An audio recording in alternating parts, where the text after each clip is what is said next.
Good morning, everyone. Kris here with Inspired Energy, joining me this morning, Hartwell. Good morning, Morning. Kris. Good morning, everyone. Yeah, so my favorite subject this morning just happens to line up with the codon rings. And we all know that my language is miracles and I love miracles. So today we're looking at the Ring of Miracles.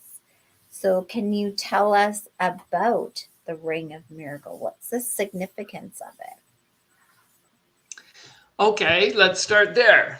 There's only one in this ring, and Mm-hmm. that makes it a bit of an anomaly. Mm-hmm. There are only a couple of the codon. This may be the only the second one only that has only one. The other one, I mean, we looked at the Ring of Origin, which was gate 41, which we Mm-hmm. started this entire series with. And Right. that is kind of that's the gate that begins everything, Mm-hmm. that is related to the genetic beginning point for all instructions that are passed through us genetically. So here we have the 35, and it is not as genetically significant, Mm-hmm. but it is all on its own in a different category. So that makes it mysterious and draws our attention to it. Mm-hmm. But what it really means is that the timing of our enlightenment is not something we can ever control. Mm. Um, we may meditate diligently for 30 years. We may do all sorts of good works in the world. We may do this or do that with the hope somehow that we will liberate ourselves. Mm-hmm. But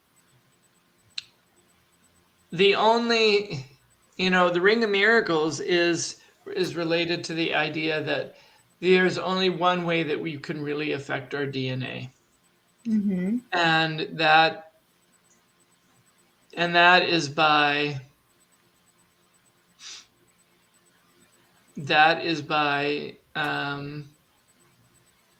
seeking to be unconditionally loving in the world. Mm-hmm. That is the thing that connects us to everything, and that is the thing that connects us to miracles, and that is the one way for us to, if you want a leverage point, if you want to really think, okay, how can I fast track my evolution? That's the only way to do it. Seek to be unconditionally loving in the world is what just Gene Key is telling us. Mm-hmm. And in that respect, it does bear a relationship to another one of your favorite gene keys, which Mm-hmm. is the gene key of grace, case 22, Right. which is, grace is about the admission that our being fully embraced by God is up to God. It is Mm-hmm. not, when grace descends on your life, um, you can never know when, where, or to whom that miracle will occur. Mm-hmm. That's why it's called grace. Mm-hmm. That's why it's not up to us, it's up to God. That's just like when some people have go to church and they have deliverance, and all of a sudden, they're in the spirit, right? So that was God choosing that time, not them. Yes. Yeah. And so there's that linkage there between gene key 35 and gene, the gate of grace. Mm-hmm. At its basic level, so that's what the Ring of Miracles is about. It's about that possibility of entering into the energy where your mind becomes like a child's, and Mm-hmm. that opens the way, that paves the way for miracles, because The the mind is. imagination of a child. Mhm. Mm-hmm. Yeah, so we have to break free from the beliefs and limitations imposed by our minds. Mm-hmm. And that gets to the heart of what the gene keys is. The 35 is the 30 in ancient I Ching. 35 is called progress. Okay, but really, what we're seeing here on the shadow level, I mean, This is a journey from hunger to boundlessness via the way of adventure. Mm-hmm. It relates to our thyroid and parathyroid glands, and the amino acid is tryptophan.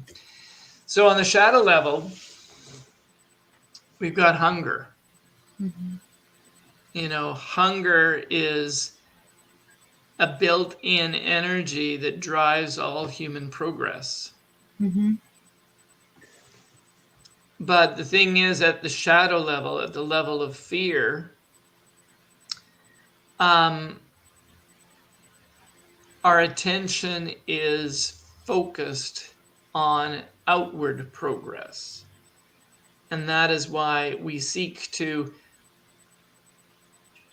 expand our lifespans by new breakthroughs in science, live longer, or technological breakthroughs, Mm-hmm. breakthroughs in AI. Any kind of technological breakthrough is being fueled by this genetic hunger in us to Mm-hmm. move forward in life. Well, it's funny because when you talk about this, the what comes to mind or what came to mind right away was the hungry ghost that can never be satiated, like always looking for something to fill itself up. Even when it's full, it's still looking for something because it's not satiated by that feeling of being full, right? Yeah. Yeah, that's the exactly appropriate metaphor. Mm-hmm. Um, I mean, in our body, serotonin is released when we, and gives us feelings of satiation and fulfillment. And we Mm-hmm. chase after that.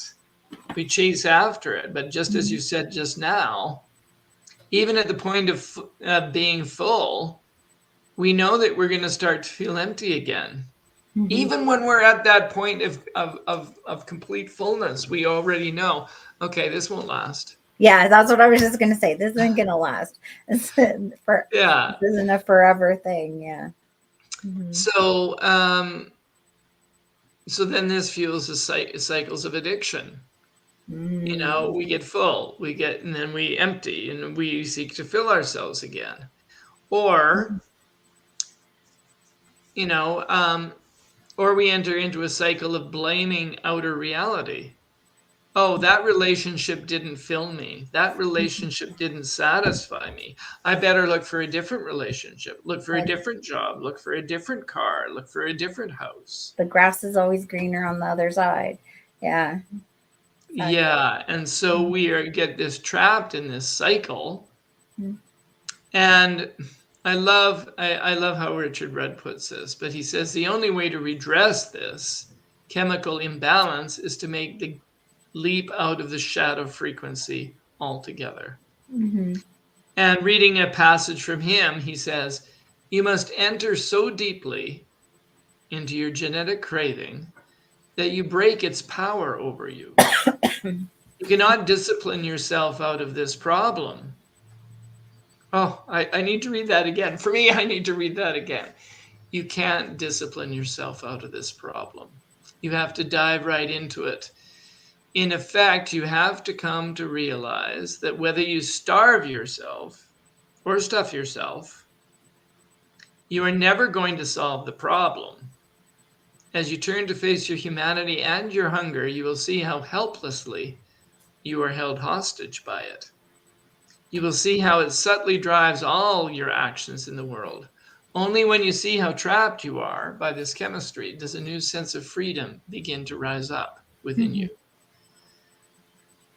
So, as we've been saying over and over again in our exploration, embrace the shadow. Allow it, embrace it, accept it, embrace it. And then something shifts, and we begin to rise up from the shadow frequency. And once we do, in the case of the Gene Key 35, we arrive at the energy of adventure. Mm-hmm. But that's like the child. It's like, oh, let me just try this. What happens if I do this? And then follow your heart. What feels good? What doesn't feel good? Right. Mm-hmm. Yes, Yeah. breaking free from fear is about breaking the barrier and entering into our heart. and have that slowly permeate us and become the center of our decision making in the world, our center of our life, the center of our experience. Mm-hmm.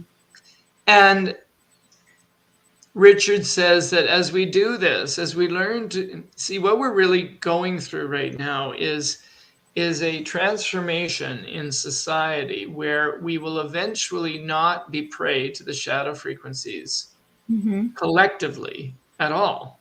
Mm-hmm.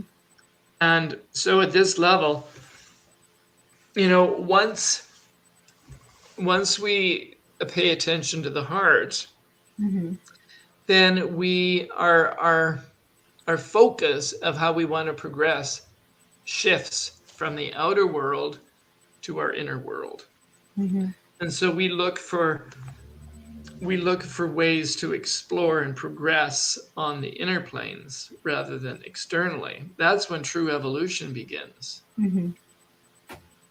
Yeah. And I mean, as Richard says, love is not anything to do with other people. Mm-hmm. It is the connective tissue that underlies all of creation. Well, but I just keep thinking about if you don't know how to go inward and love yourself, if you don't love yourself, you can't love others because you don't understand it, right?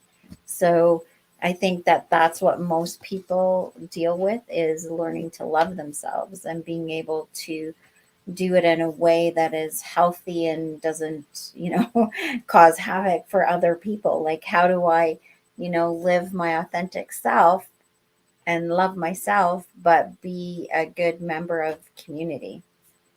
Yeah. Right. Because we all know Um, that not everybody's designed to be peace, love. there's there's the other side, right? There's people that are designed to be a different way. So how do you do that in a good way, you know, and love yourself, but have that discipline to, you know, be a good member of society? well, I think what you're pointing to, or what I pick up from what you're saying, Chris, Hmm. is that um, so many people confuse love with self-sacrifice. Hmm. And so they get tired of overgiving to the world around them because they're giving to get. They think that if they do all this giving, then they're going to be loved. Hmm. So they're confusing. They're not, they're confusing that sort of giving to get with an experience of love. And then they worry, okay, I've got to learn how to love myself. So then they Hmm. start doing things that they think might, okay, um, this is self-loving. I'll give myself a manicure, you Hmm. know, um, and that somehow, see, focusing and learning to love yourself doesn't mean that you love other people less. But a lot of people then turn their attention inward, and that's probably the beginning of them facing their fears and their shadows and being able to access that genuine sense of self-love. Right. But, loving yourself does not make you less able to love others. Hmm. Well, but focusing your attention in the wrong way on others in order to, oh, maybe if I only get love from them, then I'll have it for myself. That does get in the way, of course, Hmm. because one isn't really embracing one's own experience. Hmm. And in my sort of what I feel like I'm learning is that I've got to learn to love my shadows and not be afraid of them. And the more I do that, the more my capacity for love grows, not just for myself, but for others. Hmm. Yeah. So, is there anything you want to tell us about the Ring of Miracles before we wrap up here and say goodbye?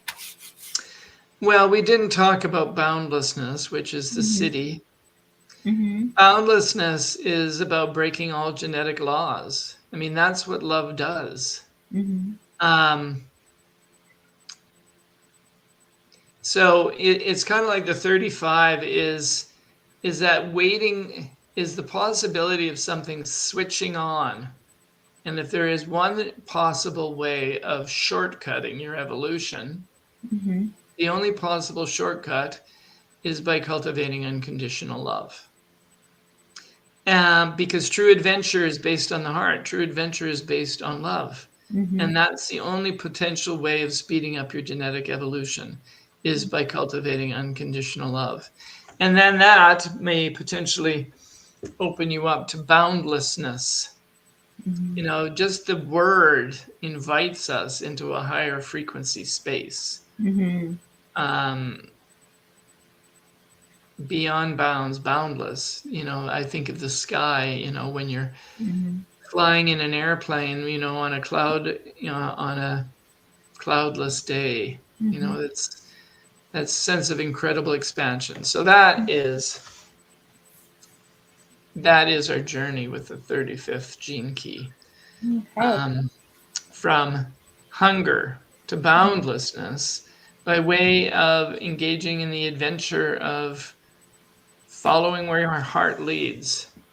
Next week, Mm-hmm. we go into a heavy kind of codon ring called the Ring of Trials. Oh, sounds like work. There are three there. There are three gene keys: gate 12, 33, and 56.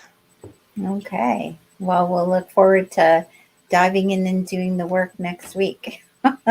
So, with that, we're going to sign off. We'll say goodbye and we'll see you guys next week for the Ring of Trials. Okay. Have a good day. God bless. Bye-bye.